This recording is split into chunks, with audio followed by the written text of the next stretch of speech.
Ah, there we go. There's beer. Welcome everybody to 50/50 Booking. And it's Peter. Hello. Don't think we've got Aaron today, so we'll be going through everything that's happened this week. And I'll be giving the results and stuff. And my opinions on obviously the releases as well. First thing first, obviously we have the Patreon. You can help support us here by doing that. We also have the Twitter and the Instagram for stuff as well. Okay. You guys can also follow my Instagram, which is right here. This one. There we go. And I will start off obviously this week. I'm going to start off in order of what things happened. So it's actually Raw first. So with Monday Night Raw, it goes as follows. Okay. Raw started off with essentially Goldberg reissues his challenge to Bobby Lashley. It's what you expect. Okay. And yeah, there you go. Not very much to it other than that, really. We probably suspect this will be a SummerSlam match. Yeah, okay. Then we have Drew McIntyre winning a handicap match against Veer and Shanky. This was by disqualification. Again, a pointless match for no reason, really. It's supposed to be part of the build-up to obviously him against Jinder, probably at SummerSlam again. It really didn't serve a purpose, in all honesty. I will be one.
Sorry about that, ladies and gentlemen. Technical issue had to be dealt with. So we got to Drew McIntyre defeating Veer and Shanky by disqualification. Again, not as surprising, really. So I'm sure that him and Jinder will have a SummerSlam match, but I'm sure that's what this is for. So, and the next match on Raw was Rhea Ripley defeating Nia Jax. To be fair, Rhea should be winning this match, but with WWE's booking, I'm kind of surprised she did. It was good to see. Let's see, then we have a tag team match, which is Mason T-Bar defeating Mansoor and Ali. 50-50 booking, 50-50 booking. Name of the show. Kind of makes sense. After that, we have a women's match, which is Tamina defeating Piper Niven. Yeah, way to push new talent, everybody. Yay. Let's see. Next, and then after that, we had a singles match, which later turns into a tag match. So basically, we have Damian Priest versus John Morrison. Priest wins this match. It then gets into a tag team match where Priest and Ricochet defeat John Morrison and Sheamus. I'm assuming this is like a build-up thing to try and make things better. Yeah, okay, fine. Don't think it did. We have Omos defeating Matt Riddle. Yeah. Then we have another case, 50-50 booking. Keith Lee defeats Karrion Kross. Yeah. Then we have Reggie defeating Tozawa again. And then we have the main event of all, which was no holds barred match, which was Nikki ASH defeating Charlotte Flair. And there you go. That was Raw. I don't generally give the marks. That's Aaron's job. Aaron's not here, so we'll let it go as it is. So then we have NXT. We started with Hit Row defeating the Lego Del Fantasma. Yeah. Obviously, some of these people are going to come up again later when I get to the end of the show, because we'll talk about the releases, because some of these people are in these matches, so we'll get to that. Holland defeats Jero. Yeah, that's what you'd expect, really. Roderick Strong defeated Bobby Fish. And yeah, we'll be talking about Fish again in a bit as well. The Grizzlies and Veterans defeated LA Knight and Cameron Grimes. Not really surprised, considering Grimes and Knight aren't really getting on because there's indentured servitude and all that. Baxter defeat Gacy in the breakout tournament. Again, not really a surprise. You had a Karrion Kross Samoa Joe segment, rolling up to them NXT match. Again, not a surprise.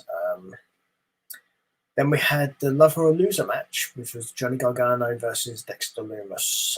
This was the main event. It was an okay match. Gargano won, which I'm sure wouldn't have pleased Aaron, because Aaron loves Dexter Lumis. And on the plus side for Dexter, he still gets to kiss Indy at the end of the night. So, clearly worked out well for him. Right. Then we have NXT UK, where we have Davenport defeating Brookside. Yeah, again, not a surprise. Then we have a tag match, which was Styles and Mastiff defeating Jones and Morel. Again, not a surprise. Mastiff and Styles, the great wrestlers, not really a surprise. There wasn't a lot of matches on NXT UK this week, because literally the next match took up 13 minutes off the show, which was the Iron Man match, which was A-Kid against Jordan Devlin. And yeah, definitely probably a contender for match of the week here. A-Kid wins the Iron Man match. And yeah, it was good to watch. It was a nice palate cleanser. And then, of course, came SmackDown. Now, unfortunately for this show, it got kind of waylaid for most fans, because at the same time as this show was put out, it was when the releases were announced. So, yeah. Anyway, the starting segment is Bianca Belair, Sasha Banks, and Selena Vega, basically, blah, blah, blah, blah, blah. Then we have a match which is Jey Uso defeating Dominic Mysterio. Again, this is build up for God knows what. We had an Intercontinental title match between Shinsuke Nakamura challenging Apollo Crews. Nakamura wins this by disqualification. Yeah, okay. That makes plenty of sense. Oh, wait, it doesn't. Then we have a next match, which was Nox defeating Tamina. So Tamina wins on Raw, but loses on SmackDown. That makes sense.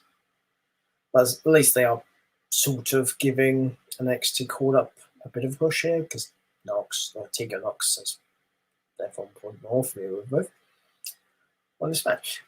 This was followed by a segment with Edge and Rollins. Again, this is built up to a SummerSlam match. This was fine because it doesn't need anything physical here. We know what this is, and the build-up just works along with it. So that's what it is.